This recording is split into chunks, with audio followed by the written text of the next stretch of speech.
దుర్భరమైన పరిస్థితుల్లో ఉన్న వీళ్ళ జీవన విధానం ఒకసారి చూడండి. లతా రియాలిటీ యూట్యూబ్ ఛానల్ ద్వారాగా ఈ రోజు తొండమనాడు దగ్గర చేపల చెరువు ఉందండి. మనకు తెలిసిన వాళ్ళు చెప్పడం జరిగింది. వీళ్ళకి నిరాశ్రయులు అయి ఉన్నారు. చూడండి మీరే ఎట్లా ఉండారో. ఇంత చలిలో చిన్న బిడ్డల్ని పెట్టుకొని ఇట్లా ఉండటం చాలా బాధాకరమైన విషయము. మనకు తోచింది ఏదో చిన్న సహాయం చేయడానికి వచ్చినాను. ఇక్కడ ఎవరైనా గాని తెలిసిన వాళ్ళు గాని ఎన్జిఓలు గాని వీళ్ళకి కొంచెం సహాయం చేస్తే బాగుంటుంది. వీళ్ళు ఉండే ప్లేస్ కూడా నేను చూపిస్తాను, ఒకసారి చూడండి ఫ్రెండ్స్ మీరు ఎలా ఉందో. ఇద్దరు రెండమ్మా ఇట్లా చూడండి ఫ్రెండ్స్, మీరే చూడండి. ఎవరైనా సహాయం చెయ్యాలి అని ఖచ్చితంగా వీళ్ళకి సహాయం చేస్తే బాగుండిద్ది అనేది నా ఉద్దేశం అన్నమాట. చూడండి చలిలో చిన్న బిడ్డల్ని పెట్టుకొని చాలా చిన్న బిడ్డలు చలికి ఎల్లాడతా పక్కనే ఇట్లాగా ఇచ్చేస్తా ఉన్నారు. ఏ ఎన్జిఓ అయినా పర్వాలేదు, మానవత్వంతో ఎవరైనా గానీ వీళ్ళకి సహాయం చేస్తే బాగుంటుందని నా ఉద్దేశము. లతా రియాలిటీ యూట్యూబ్ ఛానల్ ద్వారాగా మనకు తెలిసిన మన సబ్స్క్రైబర్లు వాళ్ళు చెప్పడం జరిగింది, అమ్మా మీరు ఏమైనా వాళ్ళకి చేయగలుగుతారేమో చూడండి అని. ఇక్కడికి వచ్చానండి. ఇమీడియట్ గా వచ్చి నాకు చేతనైంది నేను ఏదో కొంచెం చిన్న సహాయం చేయదలుచుకున్నాను.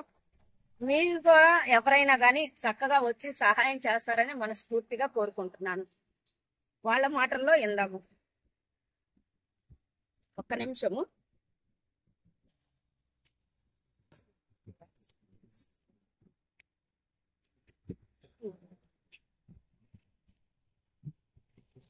ఇందరా పోరా ఇందరా పోరా తీసుకోమా తీసుకో. ఓకే, బట్టలు కూడా ఉన్నాయిలేండి. అట్లాగే మీకు ఎలా అనిపిస్తుంది ఈ చిన్న ఇవ్వడం వల్ల? ఏదో గొప్ప సహాయం చేశామని కాదండి, నాకు తెలిసిన పరిధిలో వీళ్ళకి ఈ పట్టా ఒకటి తీసుకొచ్చాను చుట్టూరు కప్పడానికి. చలి నుంచి వీళ్ళకి కొంచెమైనా ఇదవుతుందని. ఎవరైనా కానీ వీళ్ళకి కొంచెం సహాయం చేస్తే బాగుంటుంది. చిన్న చిన్న పిల్లలు ఉన్నారు. ఇది చాలా బాధాకరమైన విషయం, కానీ నేను మనస్ఫూర్తిగా కోరుకుంటున్నాను ఎవరైనా కానీ వీళ్ళకి వచ్చి సహాయం చేస్తే బాగుంటుంది అని. ఒకసారి మీరే సరౌండింగ్ చూడండి ఫ్రెండ్స్, ఒకసారి ఎలా ఉంటుందో సరౌండింగ్ వీళ్ళు ఉండే ప్లేస్.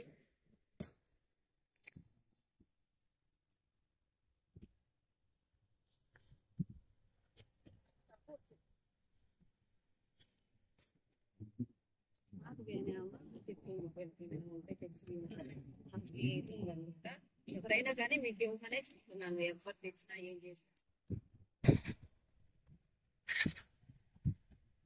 చెప్పండి అమ్మా, మీ పేరమ్మా?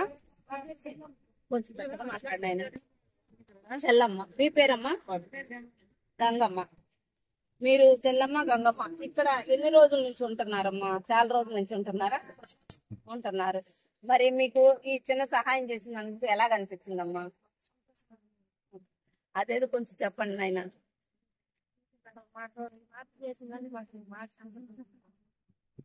మీకుమా? సరే నాయన, ఒక ఫోటో. మీ పేరమ్మా? నా పేరు రూపా. ఎన్ని సంవత్సరాల నుంచి ఉంటున్నారు? 5 సంవత్సరాల నుంచి. మీ పిల్లలమ్మా? ఓకే. దీంట్లో ఒకసారి చూడండి చలికి ఎట్లాగా వీళ్ళ పరిస్థితి చూడండి ఒకసారి ఫ్రెండ్స్. ఇట్లా చూడండి, ఎన్జిఓలు ఎవరైనా గానీ వీళ్ళని కొంచెం ఆదుకుంటారు. చేపలు వీళ్ళ జీవన విధానం అన్నమాట. ఆ చేపలు పట్టుకుంటేనే, లేకపోతే లేదు, పూట గడవని పరిస్థితి. ఇట్లాంటి పరిస్థితులు ఉన్న వీళ్ళకి తప్పకుండా సహాయం చేస్తారని నేను ఈ చిరు ప్రయత్నం చేస్తున్నాను. లతా రియాలిటీ యూట్యూబ్ ఛానల్ ద్వారాగా వీళ్ళ జీవన విధానాన్ని, వీళ్ళ స్థితిగతుల్ని నేను తెలియపరుస్తున్నాను. మానవత్వంతో ఎవరైనా ముందుకొచ్చి ఈ కుటుంబాలని ఆదుకుంటారని, ఈ చదువుకునే చిన్నారుల్ని చేరదీస్తారని, మీకు కలిగింది మీకు ఉన్న ఏది చెయ్యాలనుకున్నా గానీ ఇలాంటి వాళ్ళకి చేస్తే బాగుంటుంది. మీరు తప్పకుండా స్పందిస్తారని మనస్ఫూర్తిగా కోరుకుంటున్నా. లతా రియాలిటీ ఎప్పుడు రియల్ గా ఉండేవి మాత్రమే ఫ్యాక్ట్స్ బయట పెడుతుంది. దానికి నా వంతుగా నేను ఇక్కడ దాకా వచ్చి వీళ్ళని కలవడం జరిగింది.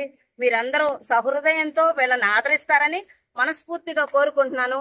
ఇది ఫ్రెండ్స్ తొండమనాయుడు వాళ్ళ జీవితము, చేపలు పట్టే విధానము, వాళ్ళ పరిస్థితులు స్థితిగతులు నేను అన్ని వివరంగా చెప్పడం జరిగింది అనమాట.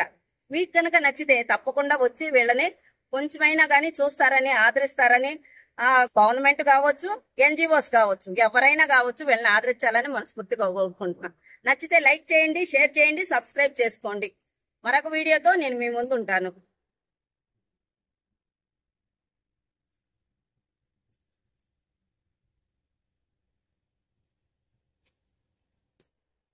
ఏం చేస్తానంటే అక్కడైనా ఉండి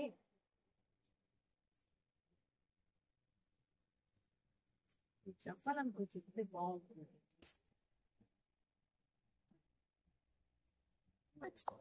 గట్టిగా అంటే మాట్లాడు, ఎంత నిదానంగా మాట్లాడు. తొడనాడు చెరువు కాడ నుండి 5 సంవత్సరాలుగా ఇక్కడే జీవనం సాగించుకుంటున్నాం.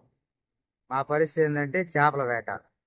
చేపలు పడితే పూట గడుస్తుంది, లేదంటే పసులు ఉండాల్సి. ఇలాంటి పరిస్థితిలో ఉన్నాం మేము సిచ్యువేషన్. అందువల్ల గవర్నమెంట్ అయినా ఎవరైనా సరే మాకు దయించి సహాయం కోరుతున్నాం. మా పరిస్థితి ఈ విధంగా ఉంది. పురుషులు, మహిళలు ఒకసారి మా గుడిసెలు మా ఇల్లులు ఈ విధంగా ఉన్నాయి పరిస్థితి. మాకు ఎవరైనా దయచేసి సహాయం చేస్తారని కోరుచున్నాం. ఇది వచ్చి -+ తొననాడు చెరువు కట్ట మీద ఆంజనేయ స్వామి గుడి ఉంటుంది. ఆపోజిట్ కోళ్ళఫారం ఊరు. నెక్స్ట్ ల్యాంకో కంపెనీ ఉంది. ఈ ఎవరైనా సహాయం చేసేవాళ్ళు మాకు కాళహస్తి మండలము ఇక్కడ దగ్గరలోనే మేము కోళ్ళఫారం అనే కంపెనీ దగ్గర చెరువు కట్ట దగ్గర కాపురం ఉన్నాం. కలుసు దగ్గర ఆంజనేయ స్వామి గుడి ఉంటుంది పైన కట్ట మీద. కొంచెం ముందుందనంగా ల్యాంకో అని ఉంటుంది కదా, దానికి పక్కనే ఈ చెరువు తొండమనాడు చెరువు అండి. ఈ చెరువు దగ్గరే 5 సంవత్సరాల నుంచి ఒక 4-5 కుటుంబాలు ఇక్కడే ఉంటున్నారు ఫ్రెండ్స్. వాళ్ళ జీవన విధానం ఎలా ఉంటుంది, వీళ్ళు ఏం చేస్తా ఉంటారు, వీళ్ళ జీవనం ఎట్లా గడుస్తుంది, పిల్ల పాపలు ఉండారు కదా, ఆ చిన్నపిల్లకాయల చదువులు ఎలాగా, వీళ్ళ కుటుంబ పరిస్థితులు ఎలా ఉండయి, ఇక్కడికి వచ్చి ఉండడానికి గల కారణాలేంటి అన్నీ వాళ్ళ మాటల్లోనే అడిగి కనుక్కుందామా. మనము ఇక్కడికి రావడానికి గల కారణం మెయిన్ గా ఈ కుటుంబాలు ఇలా ఉండయి, ఒకసారి మీరు వెళ్ళి చూస్తే బాగుంటుంది అని నాకు లతా రియాలిటీ యూట్యూబ్ ఛానల్ కి మన సబ్స్క్రైబర్లు కావచ్చు, వేరే వాళ్ళు మనకు చెప్పడం జరిగింది. సరే అని చెప్పి నేను ఇక్కడికి వచ్చినాను అనమాట తొండమనాయుడికి. వాళ్ళ జీవన విధానాన్ని వాళ్ళ మాటల్లోనే తెలుసుకుందామా రండి ఫ్రెండ్స్.